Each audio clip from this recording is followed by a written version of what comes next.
উত্তাল সমুদ্রের পাশে বীর চট্টলার জনসমুদ্র, যারা আজন্ম অদম্য সাহসী আর যে মাটি ঐতিহাসিকভাবে প্রতিরোধের তীর্থস্থান।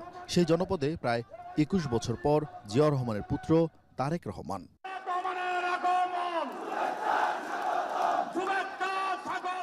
বারোয়ালিয়ার পুণ্যভূমিতে ধানের শীষের নয়া কাণ্ডারিকে সাদরে সম্ভাষণ জানায় সংগ্রামী সমাবেশ। কি সমতল, কি পাহাড়, কি ধর্ম কিংবা বর্ণ, জিয়া পুত্রকে কাছে পেয়ে আপন করে নেয় জনতা।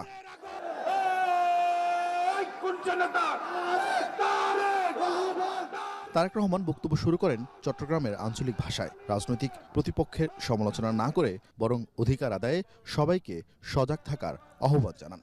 অন্যরা কেন আছেন? বিএনপিকে সরকার গঠন করতে হবে। আপনারা যদি বিএনপির পাশে থাকেন, আপনারা যদি বিএনপিকে সমর্থন দেন, 12 তারিখের নির্বাচনে আপনারা যদি বিএনপিকে ধানের শীষে জয়যুক্ত করেন, তাহলেই একমাত্র আমরা পরিবর্তনগুলো করতে পারবো। আপনারা কি আছেন আমাদের সাথে?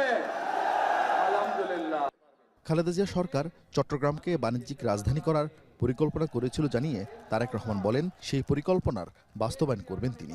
বিএনপি সরকার গঠনে সক্ষম হলে খালেদা জিয়ার সেই উদ্যোগ যত দ্রুত সম্ভব আগামী বিএনপি সরকার সেটিকে বাস্তবায়ন করবে, যাতে করে এই এলাকার মানুষ ব্যাংকিং সুবিধা সহ সকল কিছু এখানে বসেই কাজ সেরে নিতে পারে।